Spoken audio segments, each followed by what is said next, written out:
Thank you very much. And I definitely will shorten my bio.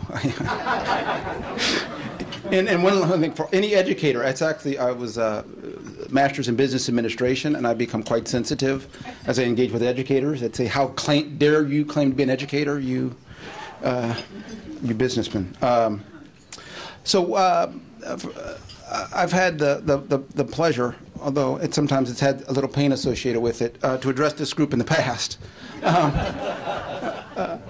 I sincerely kind of actually welcome the opportunity to kind of engage and talk about the issues that we're confronting in education and what we're trying to do from a program and policy perspective here in Washington, but also how it impacts all the different stakeholders in the industry.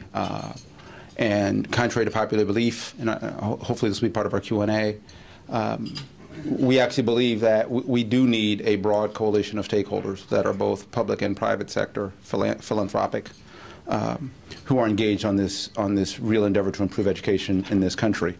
And so I'll talk more about kind of how we're thinking about that, but really my intent is to keep my remarks relatively short, lay out a couple of key themes, and then what I found is that Q&A can be much more kind of engaging and tailored to what's on everybody's mind.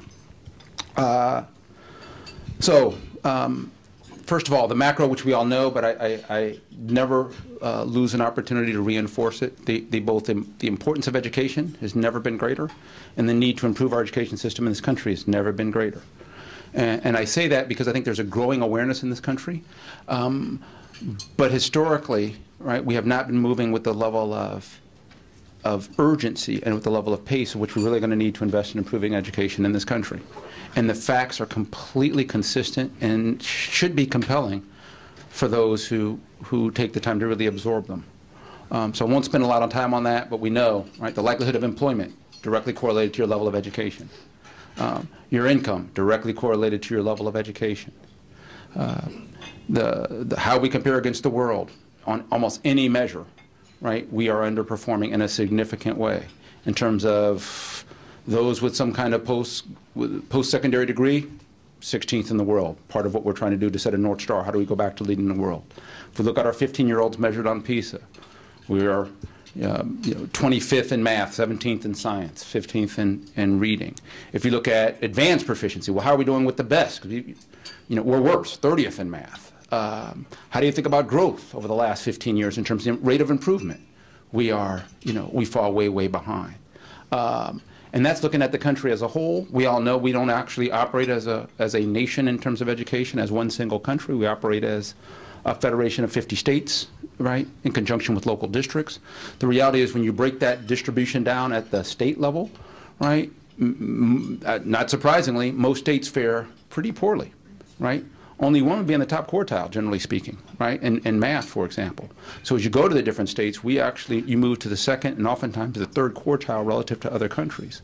I think that's important because given the size and scale of the U.S., arguably, our states are more comparative to some of the countries that we're being compared to. And I think that's an important frame of reference that I would encourage you to take back to your states, that as you compare yourself to U.S. averages, you may want to think about at the state, compare your state performance to countries around the world, because in reality, as we move into a global economy ever more every day, that is really the challenge we have. How do we ensure that the folks that we're educating really are prepared to compete in a global economy? So the need's never been greater. The importance of it's never been greater. What are we trying to do? And part of this, I'm going to highlight some of the themes you heard in the President's State of the Union address, because that will give some sense from a policy perspective of what changes in area of emphasis we're envisioning over the next 4 years. But that's built on where we've been over the last 4 years that I'll kind of try to summarize briefly. And that is a belief that, let's start with K-12, that our K-12 system, we need to try to catalyze dramatic reforms in order to really improve outcomes at a much more accelerated rate. Our belief is that, again, given the crisis and given the state of performance, the clock is ticking each and every day, and we've got to move much better, faster. I think strategically, as we look at our role, we realize that when you just diagnose the funding, we are the minority funding source, and if you look at the amount of funding that we as policymakers really can drive an agenda around, it's very, very small, especially in the scheme of total total K-12 funding, that we're looking to do that in an incentivized way in terms of programs that create incentives and then try to build real momentum. And so that's kind of the theory of the case behind Race to the Top or investing in innovation or Promise Neighborhoods. All those programs are really geared around how, in fact, do we create incentives. Some would say prescriptive, but yes, they do express a policy point of view, but they're not mandates. And it's the, opt-in, and we're trying to build momentum around that.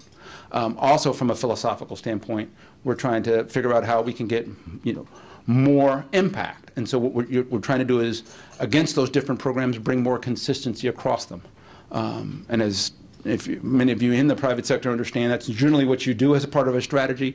That's not always the case in government. And so, when we came in, we had about 130 programs. Through consolidations, it's probably north of 80 now.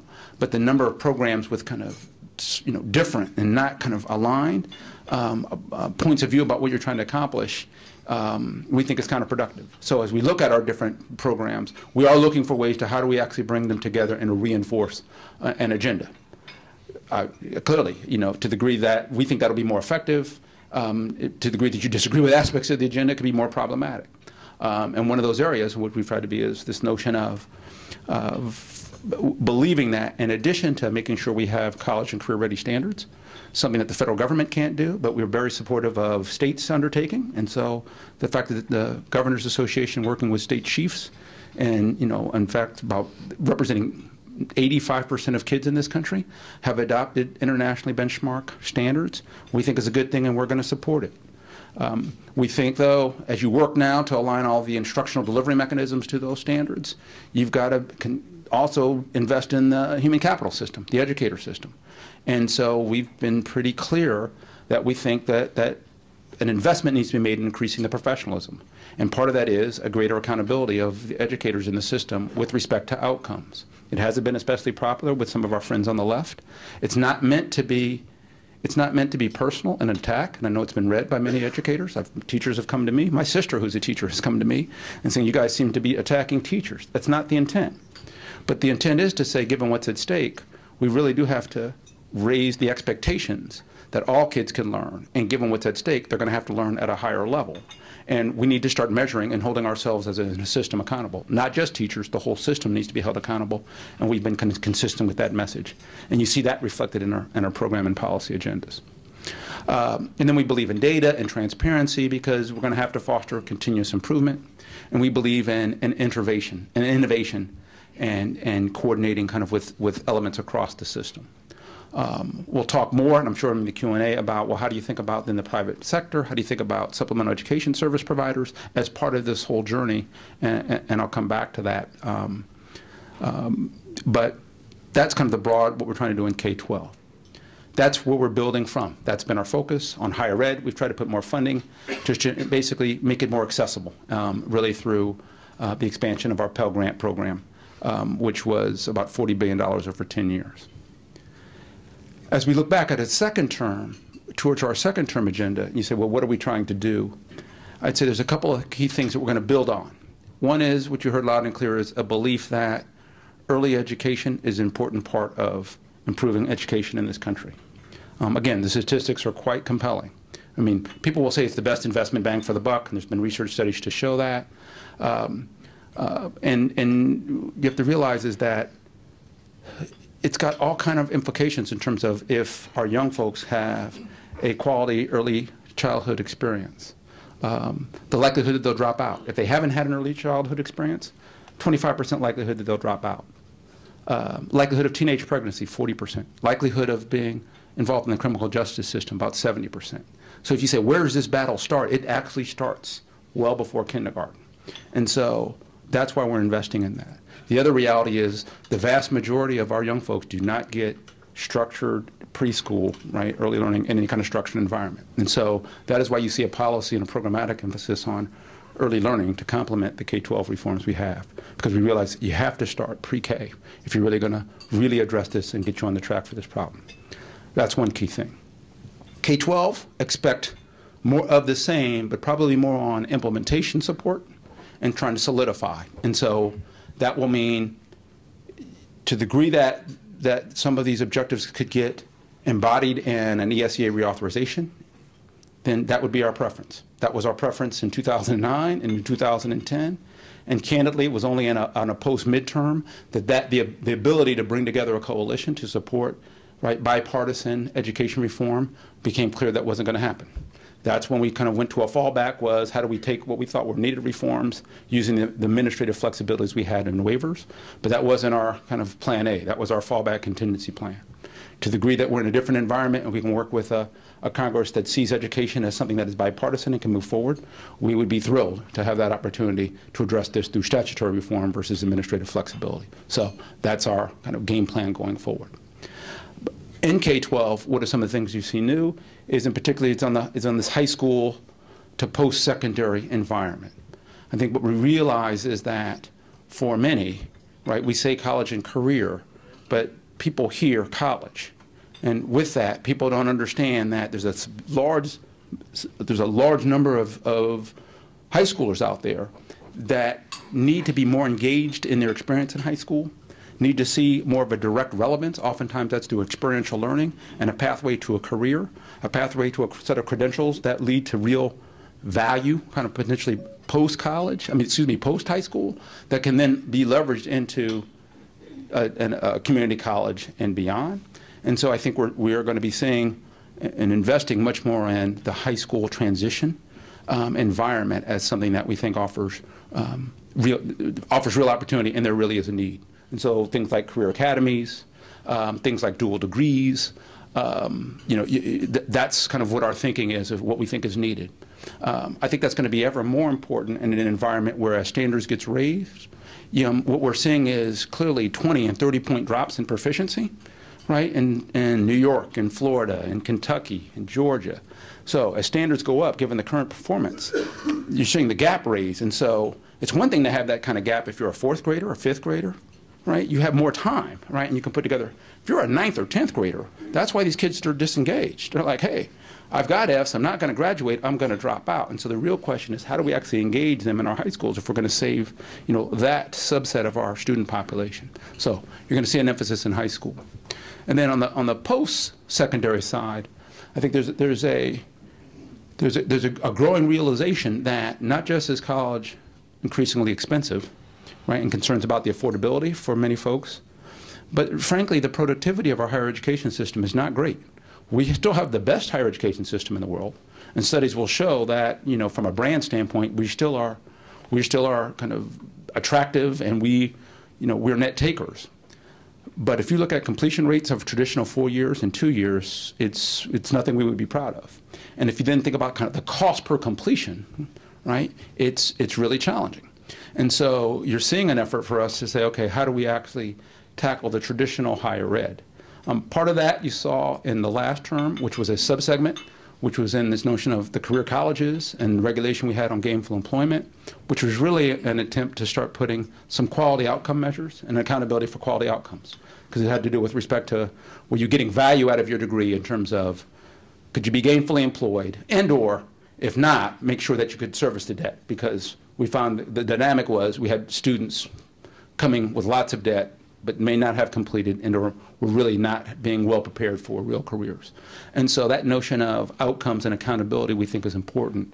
And at the very least, we're looking to move that to a transparency across the whole sector. And so that's why there's a college scorecard that we kind of put out, which is a first iteration. It's far from perfect. But how do we actually bring more information so that parents and students can make more informed choices about what are good investments for their post-secondary degree? Because again, you get the question from a 17-year-old in some of the communities that I visit, is it really worth it to go to college? And the reality is, 4-year degree versus a high school, $1 million over the course of your lifetime, it is worth it, And statistically, I have a 22-year-old who just came out. So if he doesn't want to know, if he doesn't know what he wants to do, what a researcher told me was just tell him to go back to school. And while it's more expensive, and we can laugh about it, but it is true. The more education you get, the more likely you are to not only be employed, but ever increase your earnings. And so with that, the real question is, how do I make smart choices as a parent, and how do our institutions are more accountable for their outcomes in terms of making sure that they're delivering good value? And so therefore, how can you drive some of these more innovative approaches that can bring costs down? So you get the MOOCs and that. Are they the answer? It's way too soon to tell.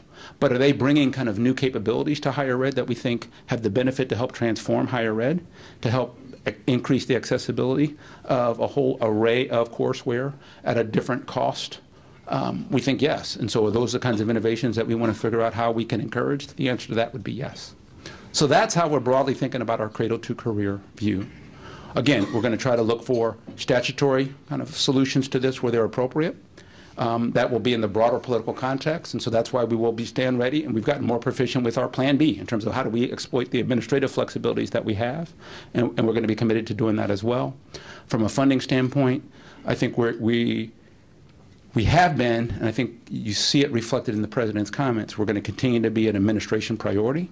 So that just means in an environment where even if all budgets are cut on a relative basis, we're likely going to be less disadvantaged. Can't say we'll be advantaged, but we'll be less disadvantaged. And I think that's, if you're the Secretary of Education and you're a senior team, that's kind of is what you can expect. And so that will mean at the margin, we will have more money to do some of these more innovative programs. What's needed? More innovation, more flexibility, more accountability. Those will be themes that you're going to see embedded kind of throughout the programs that we're going to be introducing. So with that, let me, again, cut off my remarks and go into Q&A and address any of the issues that may be on your mind.